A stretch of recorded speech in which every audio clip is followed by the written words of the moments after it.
En ucuz mobil tokenlarını sadece Viragame'den alabilirsiniz. Üstelik, Sameteo kodunu kullanarak %5 indirim kazanabilirsiniz. Bu fırsat 5 pakete kadar geçerli. Kaçırmayın. Şimdi Atilla hocamdan ders niteliğinde bir serimiz var. Bir 4 tane bir seri bir video çektik. Bu videodan sonra paylaşıyoruz ama şimdi gerçek bir ustadtan kahraman analizi gelecek değil mi hocam, Atilla hocam? Ya şimdi hem o videoların amacına yönelik o videoda bazı şeyleri böyle üstünkörü anlatmış olabiliriz. Hani oyuna değinmeye çalıştık. İşte stat nedir, yetenek nedir, oyunu, mekaniklerini anlatmaya çalıştık. Burada da yeni çıkan dizilimle beraber o video önceden gelecek. Diğerleri daha sonradan gelir hani. Onları bildiğimiz zaman bunları yapabiliyoruz gibi bir şey. Yani o videoların uygulaması diyelim. Oyun her zaman bir kahraman çıkartacak, hep de bir üst olacak. Bunu bütün videolarda zaten söylüyorduk. Hocam senle tanışmadan önce bile biz bunu söylüyorduk. Neye yatırım yaparsan bir üstü çıkacak.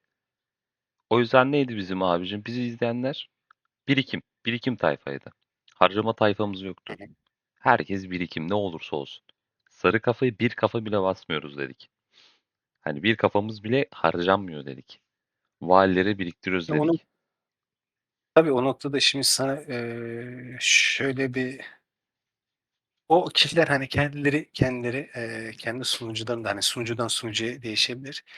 Kendi sunucularında şey yapmak lazım. Karar vermesi lazım. Elindeki kafalarda tutarlı olması açısından. En azından şöyle bir oyunda 4. sezon, 5. sezon hatta zorlayabiliyorsa bir 6. sezona kadar sabredebilirse oyununu ilerletebiliyorsa ama bir de oyununu ilerletmek var. Oyununu ilerletemiyorsa mecbur kafayı bir yerde kullanmak zorunda kalıyor. Ama oyununu ilerletebiliyorsa kafaları hiç kullanmasın yani elinde çantasında tutsun, üflesin orada. Her zaman karlıydı. Biz bunu dedik. Bir kafayı bile Tabii. okeydik yani. Bir kafayı bile bekledim ve şu an öyle bir manyak kahramanlar geliyor ki sendeyiz Birazdan hocam işleyeceğiz ya. onu. Hocam dersimize başlayalım. Evet, Age of Empires Şimdi Mobile ders bir. Başladı hocam. şimdi Belisarius'un statlarından başlayacağız işte kudret, zırh, strateji. Bu statlar niye o kadar önemli? Bunları birazcık değinmeye çalışacağız. Diğer videoların arasında şöyle bir site verdik. Age of Calculator diye. Bu her Age of oynayanın böyle el kitabı gibi bir şey. Buraya mesela ben yeni gördüm. Türkçe dil desteği de koymuşlar. Hatta benim şurada ufaktan şöyle bir araştırma şeyim vardı. Kayıtlarım vardı veri tabanı. Bunları ben bu siteyle paylaşmayı düşünüyordum. Sağ olsunlar benden hızlı davrandılar. Burada işte orada araştırmalarından tutun ekonomi araştırmalarına kadar. Hatta şöyle hani gözlerin önünde aradan bir ara kesit olarak teyit edelim. Mesela ben burada diyelim ki T6 kıdemli kılıç. Ben bunu ekliyorum. Bana diyor ki 29 gün. Niye 29 gün? Ben bunu bilgisayar hemen hızlı çekti. Kayıt aldığım zaman benim %62,5 hesabımda araştırma hızım vardı. Bakıyorum 29 gün, 12 saat, 55 dakika, 24, 23 saniye. Bir saniye hiç problem değildir. Yani şeyleri doğrudur. Ha, konumuz bu değil. Bundaki birçok şey %100'e yakın bir şeydir. Doğruluktur. Şimdi konumuza dönecek olursak bunu aradan sıkıştırdık. Buradan statlar. İşte mesela benim elime böyle bir komutan geldi. Komutanın statlarına bakıyorum. Hani komutanın nasıl analizini yapabilirim? Bakıyorum ki işte bunun çok yüksek değeri var. Strateji değeri var. Stratejiden vuruyor. Ondan sonra yeteneklerine bakıyorum. Hani ben bu komutanı yükselteyim mi, yükseltmeyeyim mi? Burada baktığım zaman işte 250 FK bedeli istiyor. 100'den başlıyor. Burada 1,49 2,3 hani ne anlam ifade ediyor? Şimdi bu site niye önemli? Ben mesela daha önceden bunları hemen hazırladım. Şimdi burada stat hesaplamada hani hesap makinesinde gelişmiş moda geldiğimiz zaman evet buraya hesaplayacaktık. Gelişmiş moda geldiğimiz zaman şurada 1,49 değeriyle 2,3 değeri bize lazım. Gelişmiş moda geliyorum. 1,49 2,3 bana soruyor. Bu diyor kumandan yeteneği mi? Evet diyorum. Ve ben bunun 40 leveldeki datasını merak ediyorum. Ha, demek ki bu komutan 120 seviyeye geldiği zaman kumandan yeteneğindeki şu 2,3 değeri %5'e kadar yükselecek. Virgül değeri 350'ye kadar bir sonraki hasarda 300'e kadar yükseltecek. Diğer yeteneklerde hemen buradan gösterelim. Çünkü oradan pek fazla vakit kaybetmek istemiyorum. Şimdi ek olarak her 3 etkinleşen 7.45'i 7.9. Mesela şu 7.45'i ele alalım. 7.45 bu artık kumandan yeteneği değildir. 7.9 7.9 bu 40 levelde %25'e tekabül eder. Yani ne diyor? Normal saldırı başladıktan sonra düşman bile bir kez strateji hasarı verir. Bu oran bu kadar bu kadardır. Her bu kadar etkinleştirmede ek olarak bunu 40 seviyeye getirdiğimiz zaman %25 arttırılmış hasar ve strateji bonusu. Bu herhalde strateji bonusuyla scaling oluyor. Hani stratejiyle bu %25'i arttırabiliyoruz. Veren rastgele bir öğrenilmiş ikinci vuruş tetikler. Şimdi bizim burada inceleyeceğimiz bunların aktifleşme oranı, statları. Ufaktan şu statlarını da anlatayım. Bu siteyle işimiz bitsin. Tekrardan buraya geliyorum. Gelişmiş moddan scaling'imi alıyorum. Birazcık karmaşık oldu. Gelişmiş moddan önce buradaki değerler, şunu unutmayın. Bu komuta, hani base volley değerimiz mutlaka şey olmak zorunda. Base volley bir leveldeki değer olmak zorunda. Komutanı kasarsınız 10 leveldir ya da oraya yetenek verirsiniz 10 leveldir, 15 leveldir, 5 leveldir. Buradaki matematik şeyi çalışmaz çünkü kumandanda 5 seviye. O aradaki farkı alıp işte 8'den çarpar ya da normal yetenekte 40'dan çarpar. Fark miktarınca artış yapar. Buradaki şey de statlarımız da ne dedik? Bunlar 120 seviye statlarıdır. Peki bunu nasıl bulacağım? Ben şunu bulmak istiyorum. 120 seviye statını. Bunun çok basit matematiği var. Böyle basit bir editörlerimiz de var. 111,65. Bunun bir leveldeki statı ne kadar scaling oluyor? 1,13 ile scaling oluyor. Şimdi nereye yapıyoruz? Hemen şuraya göstereceğim. Şuraya. Komutanın 120 levelde ne kadar stratejisi var, inti var onu hesaplamak istiyorum. Target hedef level 120 diyorum. 120 leveldeki değerini bana göster diyorum. Final stat 246,12. 246,12. Şimdi bizim dizilimlerimizde bir de şeylerimiz var. Dizilim bonuslarımız var. 3 tane taktikçi ve 3 tane mızrak dizdiğimiz zaman %180 bonus alıyor. Orada aşağıda dizilim şeylerini açtığımız zaman %30 sınıf türünden yani asker türünden %30 %30 da şuradaki sınıf türünden asker türünden 3 tane taktikçi olduğu zaman %30 2 tane taktikçi olursa %20 3 tane mızrakçı olursa %30 %30 %30 %60'lık bir bonus alırız. Bu %60'lık bonus da bizim statlarımızı biz burada hesapladık. 120 şunlar Belisarius'un 120 level statlarıdır. %180'lik kompozisyonda yani doğru bir kompozisyonda 1,6 ile çarptığımız zaman statlarımız buradaki değerlere çıkar. STR'miz 270 olur. 162 olur. 393 olur. Yıldızlardan T3 komutanları yıldızlardan onu da şurada gösterelim. T3 komutanı yıldızlardan toplamda 90 stat kazanır 5 yıldızında. Onu da şuradan videolarda anlattıydık yanlış hatırlamıyorsam. Yıldız kademesine bakıyorduk. Her kademenin kendi şeyine çarpanıyla 2 ile çarpıyorduk. 2 2 2 son yıldızı 2 katıydı. Yani 5 çarpı son yıldızı 2 katı olduğu için bu yıldız kademesi için 6 ile bir fazlasıyla 6 ile 2 çarpıyorduk. 6 kere 2 12 gibilerinden. Buradan hemen kontrol ediyoruz. 6 kere 2 12. Toplam statımız 5 yıldızlı bizim kazandığımız statımız strateji niteliğimiz 90.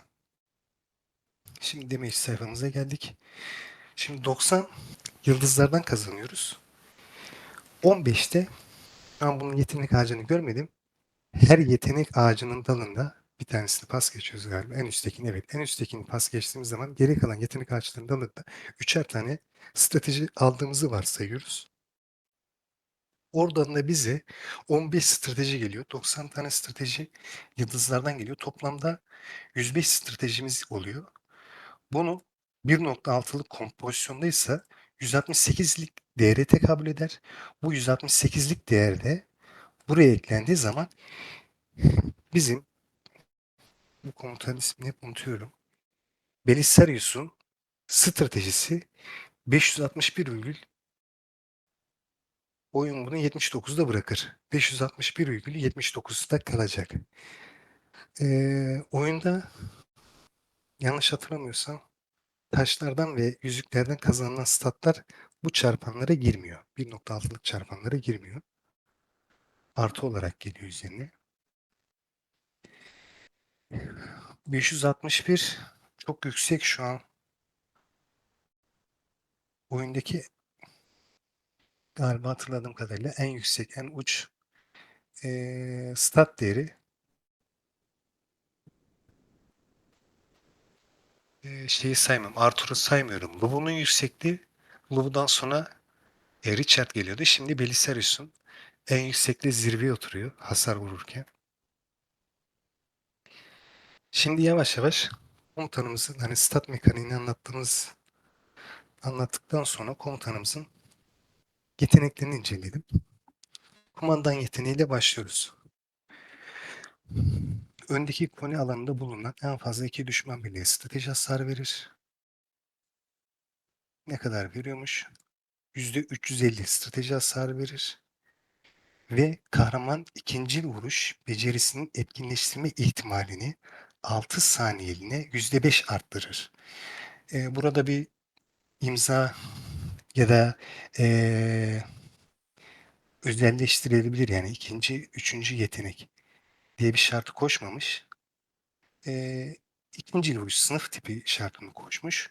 Buna %5 ek yapıyor. Yalnızca bir hedef olduğunda, yani alanda 1 vs 1 yapıyorsak %300, 350'nin üzerine %300 daha hasar veriyor. Tek hedef olduğu zaman. Ve bunların ikisi de strateji bonusuyla scaling, yani strateji bonusuyla besleniyor. O strateji bonusunu da şurada da ufak bir göstereyim. Hepsini de yapmak istemiyorum. Şimdi basit moddan bunu buradan iptal ediyoruz. Stratejimiz, benim 5 yıldız olduğumu düşünüyorum. Ben bunun kumandan yeteneğin ne kadar hasar çıkartacağını hesaplamak istiyorum. 560 1,79 diyorum.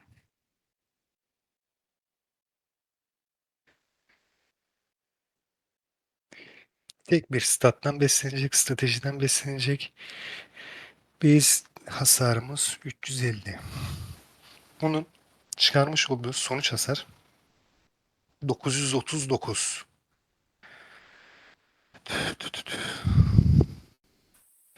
Yanlış hatırlamıyorsam ben 930 Mula'nın imzasından yüksek bir şey. Çok çok yüksek. Mula'da biz bu kadar bu sayıları göremiyorduk. Bir saniye, hemen oyundan bir kontrol etmek istiyorum. Yani şu an oyunun hani yeni bir DPS canavarı geliyor. Mula'nın hedefine seviye ateş %155. %600. Yok, Mulan kadar değildir. Şunu da hesaba kattığımız zaman tek hedefte Mulan'a yakın bir hasar çıkartıyor. Bunu topladığımız zaman %300. Kumandan yeteneği toplamda 900, 800, 350, 950, 800, 1750 gibi bir hasar. Bu final hasar değeridir. Final hasar değeri hani bu kadar hasar vurur anlamına gelmez. Buradaki özür dilerim, final hasar değeri değildir. Hani final değeri bizim şu yeteneğimizin, şuradaki yeteneğimizin final değerinden kastımız şu. Hani final değeri, hani burada dedik ya 40 levelde %161 değil de %350 olacak. Strateji bonusuyla scaling olduğu zaman %350 değil de %939 vuruyor gibi hesap yapacağız. Bu %939 da karşı tarafın ilgili savunma bonusuyla çarpanlara girip çıkarılıp bölüp oyunun içeriğini, matematiğini bilmiyorum. Net hasarımız çıkıyor. O hasar da candan düşüyor. Kumandan yeteneği çok etkili. Hasarın dışında en önemlisi şu. 100 öfkeyle başlıyor. 150 birikme istiyor. 15 saniye. Dizilimde çifte saldırılar var. Çifte saldırı yüzüğümüz var. 15 saniyenin altında hemen hemen videolarda biz şey de anlattık. Öfkeyi de anlattık. Her düz vuruşun 10 puan verdiğini, çifte saldırı yaparsak 20 puan kazandığımızı, hani 6 saniyede 6-7 saniyede hemen hemen 9 saniyede bir doldur, kısa bir süre hemen kumandan patlattıktan sonra, ki o zamana kadar zaten hasar vuracak, %5'lik bir şeyimiz var. Etkinleştirme ihtimalimiz var. Bu bir aklımızda kalsın. İmza becerisini inceleyeceğiz. Normal bir saldırı başlattıktan sonra düşman birliğe bir kez strateji hasarı verir. Bu oran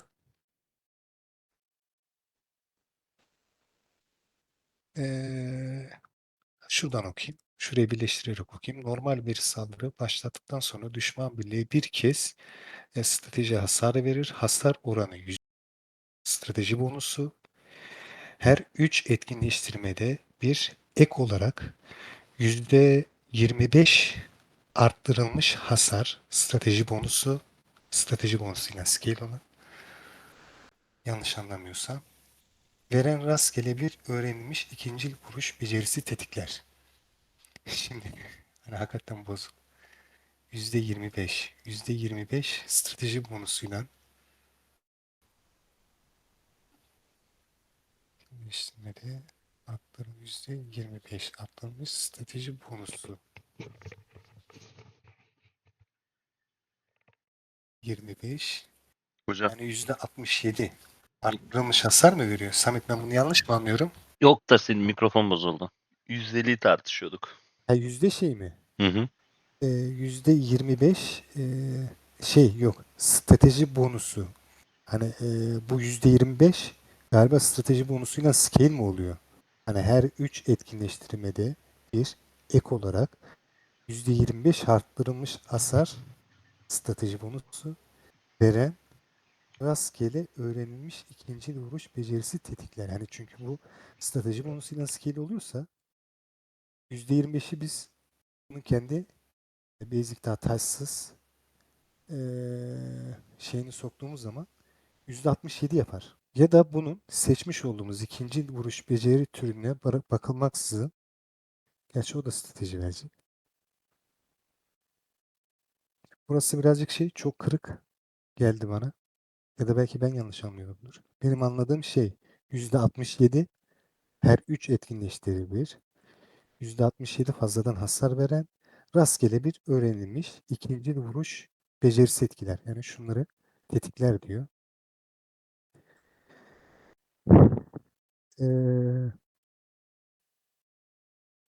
Komutanımızın bir tane daha bir yeteneği var. 40 seviye ve 5 yıldızda %30 etkinleştirme oranı çok, hemen ilk gözüme çarpan şey, çok yüksek.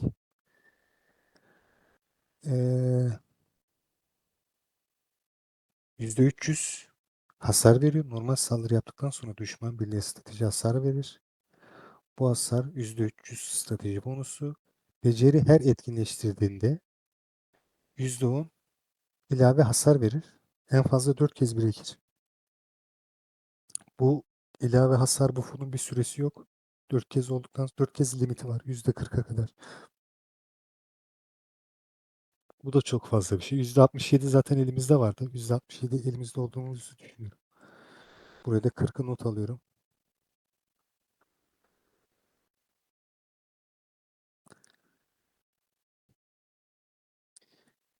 Şimdi komutanımızın yıldızlarını inceleyeceğiz. Yıldızlarına kazandığı özelliklerimizi, Son romanın etkinleştirme ihtimali. Yani diyor ki bunu %30'dan %35'e çıkartır. Bir tane kumandan aldıydık. Kumandan attıktan sonraki senaryoyu inceliyoruz. Kumandan attık. Bir yıldızda daha herhangi dışarıdan bir müdahil almadan beceri etkinleştirme ihtimalimiz %40 oldu. Bir yıldız, bir bir kumandan yeteneği attıktan sonra daha dışarıdan yardımcı buff olmadan imzasını %40 ihtimalle normal vuruş yaptıktan sonra %40 ihtimalle bu neredeyse yarı yarıya yakın etkinleştirme şansı olacak. Ve 3 yıldızı yaptığımız zaman diyor ki bu sen her 3 imza etkinleştirmede değil artık her 2 imza etkinleştirmede bir yan yetenek tetikleyeceksin. Bunu 5 yıldız yaptığımız zaman son durmaların hasar oranını %30 arttırır. Artık bu imza yeteneğin %330 vuracak.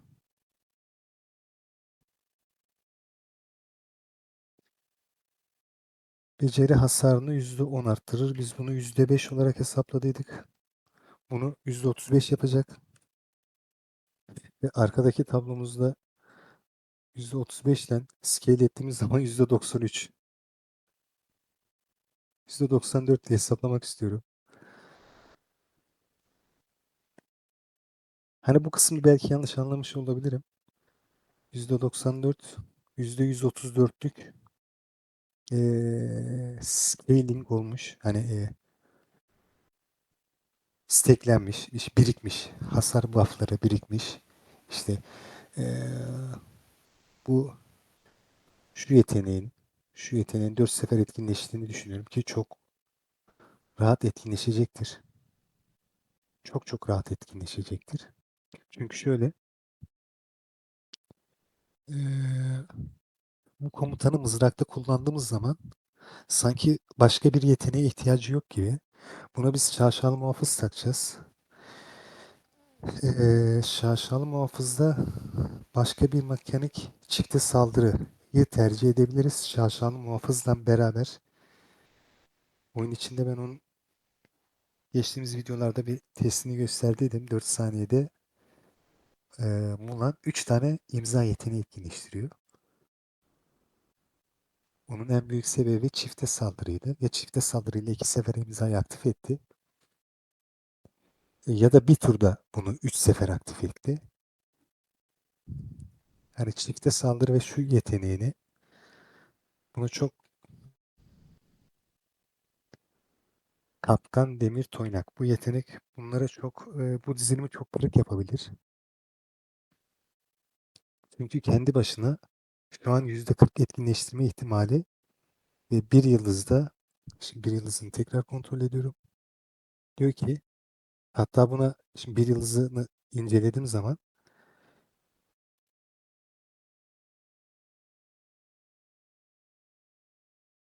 attıktan sonra şuradaki yan yetenekleri de kumandan yeteneğimiz de vardı. Ne diyor?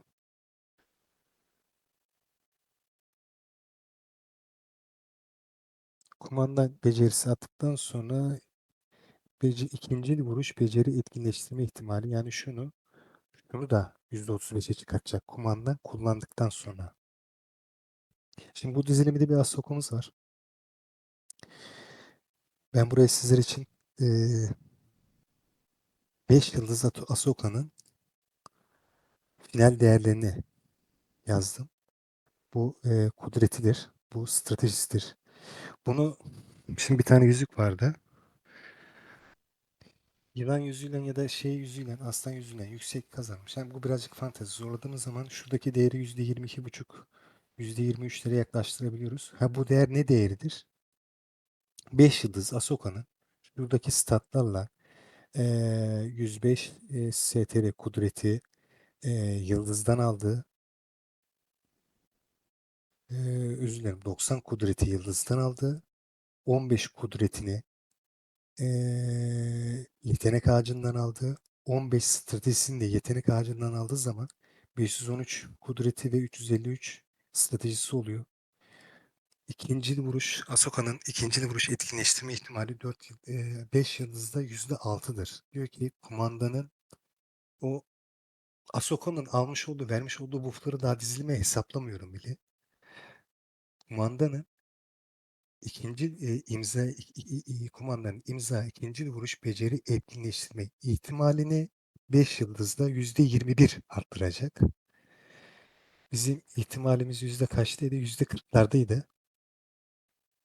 5 buradan aldık. 35 buradaydı.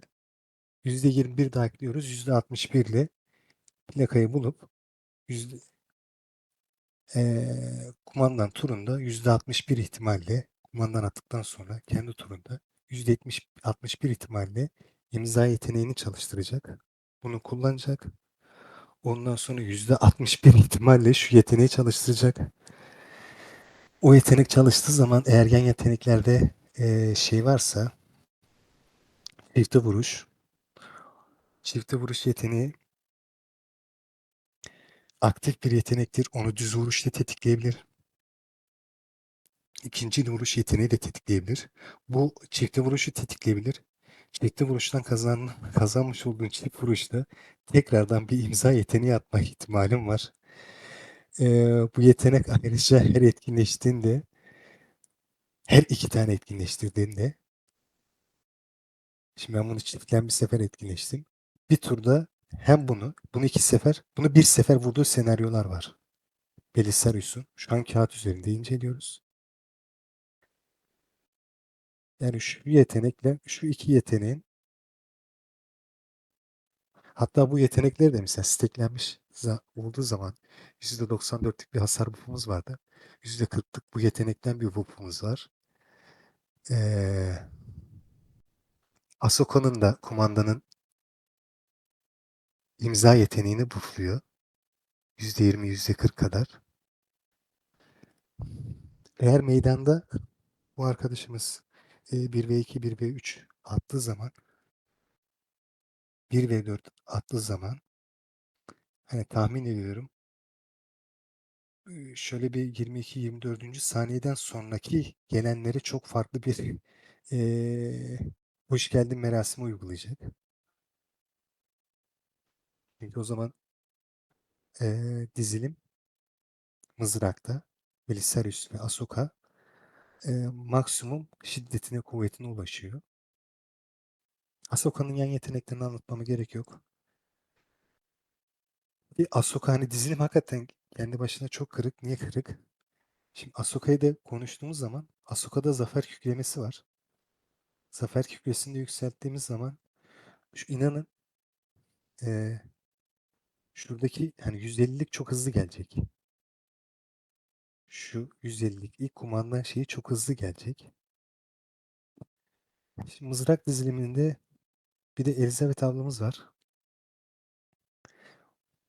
Burada ablamızın statları. Bunun statlarına pek girmeyeceğim. Bu Elizabeth Bu çok girecek miyiz buna? yok sadece Elizabeth'in Hı hı.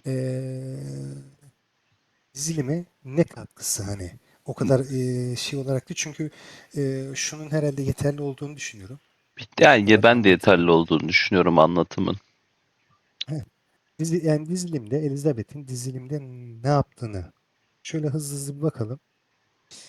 Birliklerin diyor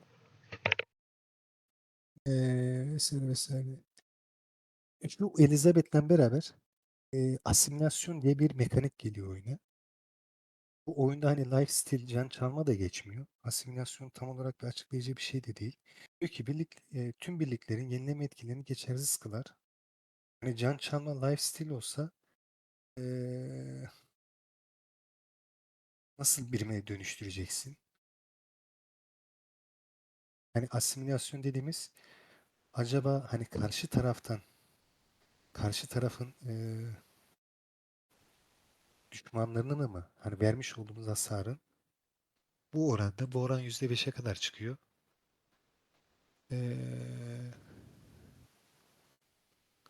Tüm birlik birliklerin tüm yenileme etkisini geçersiz kılar. Hasar verirken asimilasyonu tetikleyerek verilen hasarın %5 kadarını birimlere dönüştürür.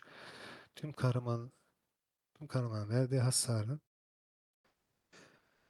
tüm kahramanların verdiği hasarı arttırır. Oo, bir de Belisarius'e bir de şey sanki sahip olduğu buff'lar. Ahsoka'dan kendi kendine buff'tan yetmemiş gibi Elizabeth ablamız da yardımcı oluyor. Diyor ki bu strateji bonusundan scale olan bir buff veriyorum diyor.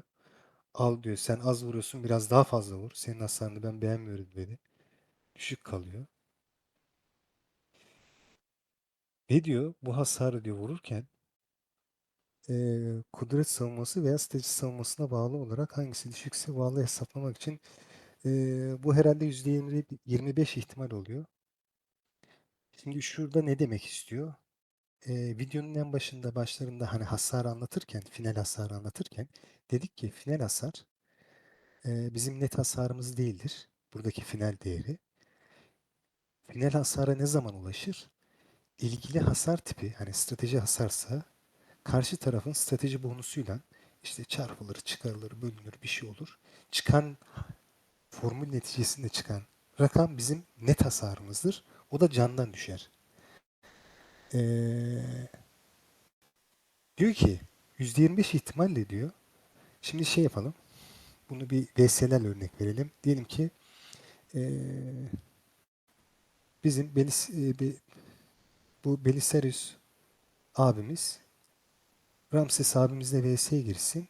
Şimdi Belisarius strateji hasar verecek. Karşı tarafta antisi Ramses'te anti strateji odaklı dizilimler olduğu için doğal olarak stratejileri yüksek. Yani strateji stat bonusları yüksek, int stat bonusları yüksek bir dizilime sahip ve bunların strateji savunması da yüksek olacak.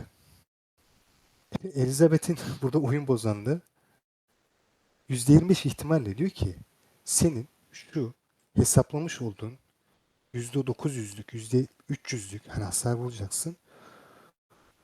Ramses'le vs'ye giriyorsan %25 ihtimalle bu strateji savunması değil de kudret savunması hangisi düşükse onun kudret savunması düşüktür. Kudret savunmasıyla ilişkiye girecek. Diyelim ki şimdi güçlü olan Lagarte diyelim. Lagarte dizilimi yaptık. Lagarte'li Yamato'lu, kılıç kompu hep antisiyle eşleştiriyorum. %25 ihtimalle o Miyamoto dizilimi kudret olduğu için, STR'leri yüksek olduğu için yüksek ihtimalle onların kudret savunmaları da yüksek olacak. %25 ihtimalle bu senin hasarın kudret hasarı değil de onların strateji hasarından. Hangi taraf daha düşükse oradan ilişkiye girebilir diyor. Tur bu hasarların tur her etkinleştiğinde pasif beceri. Şimdi en büyük soru şu. Geçen videolarda da bahsettik. Şimdi pasif beceri A'dan Z'ye hem kahramanların de. verdiği hasar diyor. Heh, kahramanların vermiş olduğu hasar diyor. Pasif beceri. Yani şimdi burada anlatabiliyor muyum? Hani dizilimin ne kadar kırık olduğunu. Acaba bu yetenek Atilla ve Rane'nin pasif becerisi gibi mi çalışacak? Yani kendi turunda mı çalışacak? Ya da belki de çalışmayacak. Yani şu an bozuk bile olabilir.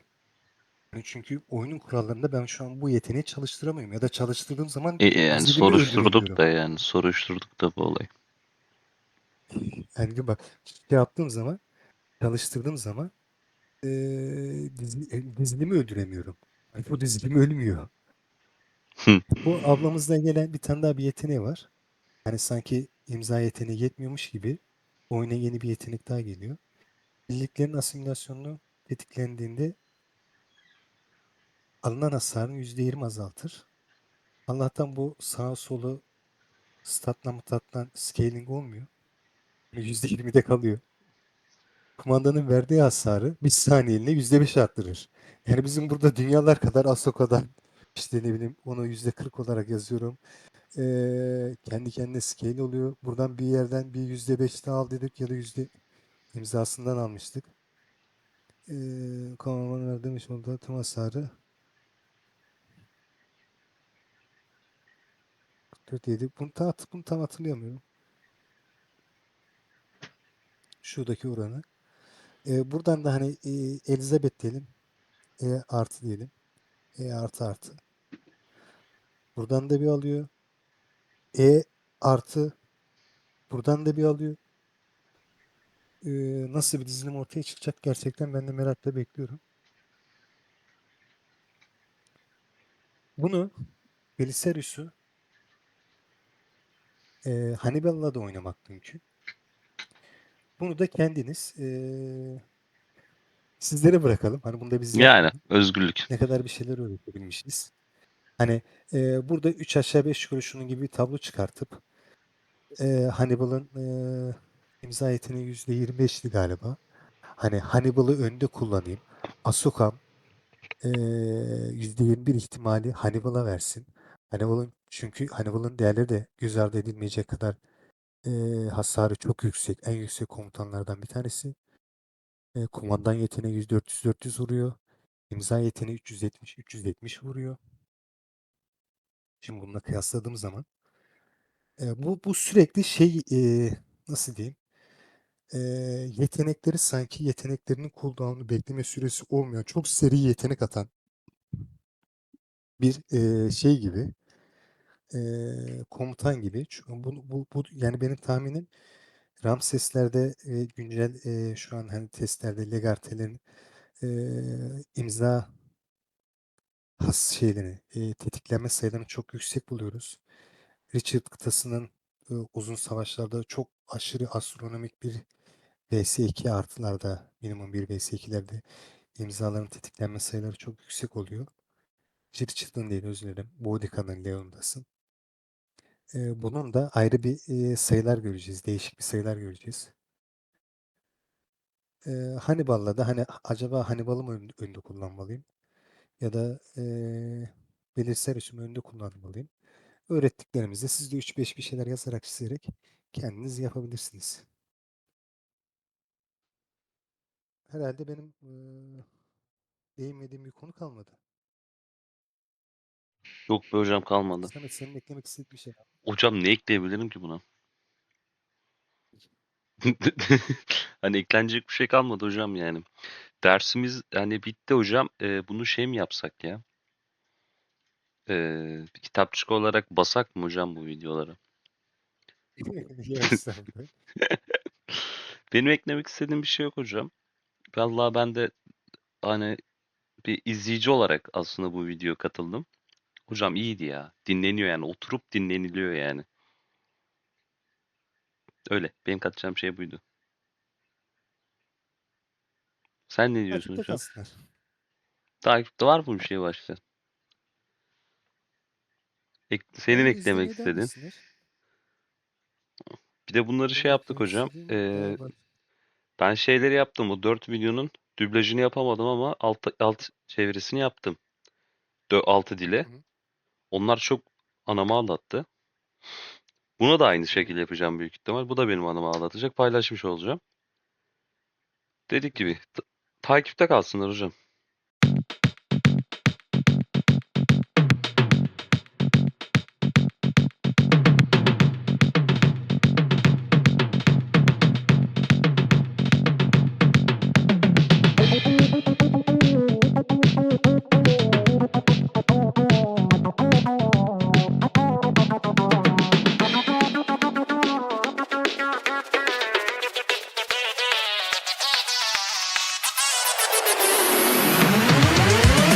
میدونستی ننه ننه ننه سر بازی بده بده بده مرخصیش کمه کمه کمه ننه چرا منو زاییدی تو که دهنمو گاییدی میدونستی ننه ننه ننه سر بازی بده